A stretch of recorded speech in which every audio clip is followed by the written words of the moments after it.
నమస్కారం. సద్గురు జ్యోతిష్యాలయం వారి ఆగస్టు నెల ద్వాదశ రాశి ఫలితాలకు కావాల్సినటువంటి రాశి ఫలితాలన్నీ కూడాను 12 రాశులకి మనం చెప్పబోతున్నాం. మరి జాతకం అనేది ఈ మధ్య కాలంలో ఒక నిత్య జీవితంలో ఒక దినచర్యగా మారిపోయింది. జాతకం తెలుసుకోవాలా, తెలుసుకోకూడదా, అసలు ఎందుకు జాతకం? ప్రతి ఒక్కరికి నాకు ఉద్యోగం బాగుంటుందా, వ్యాపారం బాగుంటుందా, లేదా నా జీవితం బాగుంటుందా, నా ఆరోగ్యం బాగుంటుందా, నాకు కొత్త ఉద్యోగం వస్తుందా, వివాహం అవుతుందా, ఇలాంటి కన్ఫ్యూషన్స్తో చాలామందికి చాలా రకాలైనటువంటి సమస్యలతో జాతకం తెలుసుకోవాలనుకుంటున్నారు. మరి మన యొక్క ఛానల్ ద్వారా చూస్తున్నటువంటి ప్రేక్షక మిత్రులారా, వాస్తవానికి మీరు చాలా చక్కగా అందరూ కూడా చూస్తున్నారు.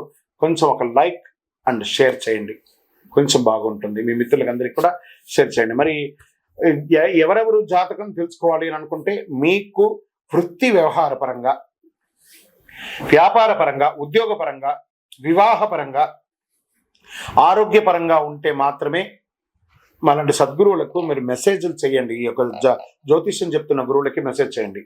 నెంబర్ కనబడగానే ఒక వాట్సాప్ పెట్టేసి మెసేజ్ అని చెప్పి పెట్టకండి దయచేసి.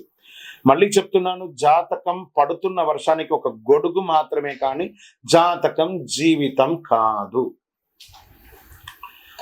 జాతకం జీవితం కాదు. మీరు తెలుసుకోవాలనుకున్నటువంటి యొక్క జాతకాన్ని మీ యొక్క date of birth, time of birth, place of birth WhatsApp ద్వారా లేదా మీ పరిసర ప్రాంతాల్లో ఉన్నటువంటి గురువుల్ని సంప్రదించి వారి ద్వారా జాతకం తెలుసుకోండి. లేదా మా ద్వారా తెలుసుకోవాలనుకుంటున్నారా, మీ యొక్క వాట్సాప్లో వివరాలు పెట్టండి, కాల్ చేయకండి. వాట్సాప్లో వివరాలు పెట్టండి. మళ్ళీ చెప్తున్నది, ఉచిత సర్వీస్ మాత్రం కాదు. ఏ గురువు దగ్గరికి పోయినా ఉచితంగా జాతకం చెప్పండి అని అడగండి. వారికి గురుదక్షిణ ఇచ్చి మరీ జాతకం చెప్పించుకోండి. దానికి సిద్ధంగా ఉంటేనే వాట్సాప్ చేయాలి. ఈ యొక్క ఆగస్టు నెల అంతా కూడాను పండగ వాతావరణం. ఎక్కడ చూసినా ఇప్పటివరకు కొన్ని బోనాలు అవుతున్నాయి, ఇంకా కొన్ని చోట బోనాలు అవుతూనే ఉన్నాయి. వరలక్ష్మి వ్రతం వస్తుంది, రాఖీ పౌర్ణమి వస్తుంది, శ్రీకృష్ణ జన్మాష్టమి వస్తుంది.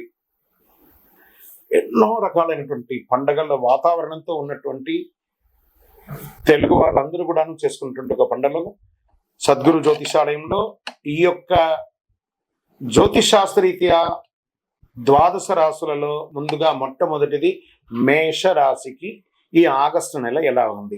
అశ్విని నక్షత్రం 1, 2, 3, 4 పాదములు, భరణి నక్షత్రం 1, 2, 3, 4 పాదములు, కృతికా నక్షత్రం మొదటి పాదానికి జన్మించిన మీరు మేషరాశి వారిగా పరిగణించబడుతున్నారు. ఈ నెల మీకు శుభాశుభ ఫలితాలు ఎలా ఉన్నాయంటే, ఈ రాశి వారికి ఈ మాసం గ్రహ సంచారం అనుకూలంగా ఉంది.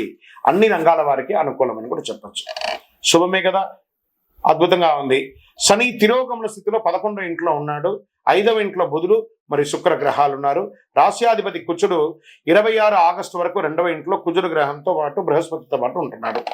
భూ సంబంధిత వ్యవహారాలు కలిసి వస్తాయి. రియల్ ఎస్టేట్ చాలా అనుకూలంగా ఉంటుంది. బిల్డింగ్ కన్స్ట్రక్షన్ దగ్గర కలిసి వస్తుంది. ఇంట బయట మీ మాటకు విలువ పెరుగుతుంది. మేషరాశి మిత్రులారా, గెట్ రెడీ. కుటుంబ జీవితంలో ఆనందం వెలువస్తుంది. పరస్పరం అవగాహన పెరుగుతుంది. తీర్థయాత్రలకు వెళ్ళడం లేదా విహారయాత్రకు వెళ్ళడం జరుగుతుంది. ఆర్థిక వ్యవహారాలు మరింత పుంజుకుంటారు. ఆర్థికంగా ఈ మాసం ఒడిదుడుగులతో ఉన్నా ఏదో ఒక సమయంలో మీకు అనుకూలం కలిగి అద్భుతం సృష్టిస్తారు. గతంలో పూర్తి కాని పనులన్నీ కూడాను సకాలంలో పూర్తి చేస్తారు. సంతానం, విద్య, ఉద్యోగం, మీ యొక్క పిల్లల యొక్క చదువు కోసం విదేశాలకు వెళ్ళాలనుకుంటున్నారు లేదా ఉద్యోగం కోసం ప్రయత్నం చేస్తున్నారు, ఇవన్నీ కూడా మంచి సమయం. తప్పకుండా మీకు మంచి ఇది వస్తుంది. ఈ నెల ఉద్యోగం చేసే వారికి ఉన్నత పదవి పొందే అవకాశాలు ఉన్నాయి. ప్రమోషన్స్, ఇంక్రిమెంట్స్, కావాల్సిన చోటికి ట్రాన్స్ఫర్స్ ఇవన్నీ కూడా వచ్చే అవకాశాలు ఉన్నాయి. చాలా అనుకూలం ఉన్నాయి. రాజకీయ ప్రముఖులకి ప్రోత్సాహకరంగా ఉంటుందండి, చాలా బాగుంటుంది. ఇతరులు సైతం సహాయ సహకారాలు అందిస్తారు. శత్రు మూలకంగా కూడా మీకు లాభాలు వస్తాయి. అంటే చూసుకోండి, మాసం చివరిలో చిన్నపాటి అనారోగ్య సమస్య ఉంది, అది కొంచెం జాగ్రత్త. దూర ప్రయాణాలు వెళ్ళేటప్పుడు మీ డాక్యుమెంట్స్ ఏమైనా ఉంటే కూడా జాగ్రత్త. వాహనం నడిపేటప్పుడు జాగ్రత్త. షేర్ మార్కెట్ మిశ్రమంగా ఉంటుందని చెప్పొచ్చు. వ్యవసాయదారులకి ఇది చాలా అద్భుతం అని కూడా చెప్పొచ్చు. మీడియా, ఐటీ రంగం వారికి చాలా బాగా ఉంటుంది ఇది. వివాహం కాని వారికి యోగం, మంచి సంబంధాలు వచ్చే అవకాశాలు ఉన్నాయి. దీర్ఘకాలిక అనారోగ్యం ఏదైనా ఉంటే కూడా తొలగిపోయే అవకాశాలు బాగా ఉంది. విద్యార్థులు బాగా చదువుతారు. మంచి యూనివర్సిటీస్కి పై చదువులకి వెళ్ళాలనుకున్న వారికి కూడా ఇది చాలా బాగుంటుంది అని కూడా చెప్పవచ్చు. ఈ నెల అనుకూలమైనటువంటి రోజులను చెప్తే 1వ తారీఖున మరి 11వ తారీఖున చాలా బాగుంటుందని కూడా చెప్పడం జరుగుతుంది. అదృష్ట సంఖ్య 9 అని కూడా చెప్పచ్చు. చంద్రాష్టమం మరి 13/8/2024 నుండి 4:15 ఉదయం నుండి 15/8/2024 12:53 మధ్యాహ్నం వరకు చంద్రాష్టమం ఉంది. ఈ 2.5 రోజులు జాగ్రత్తగా ఉండండి. ఆరోగ్యం పట్ల జాగ్రత్తగా ఉండండి. వాహనం నడిపేటప్పుడు జాగ్రత్త, ఏదైనా డాక్యుమెంట్స్ ఏమైనా సంతకం పెట్టేటప్పుడు చాలా జాగ్రత్తగా ఉండండి. పరిహారం ఏం చేయొచ్చు అంటే సుబ్రహ్మణ్య స్వామి వారి ఆరాధన చేయండి.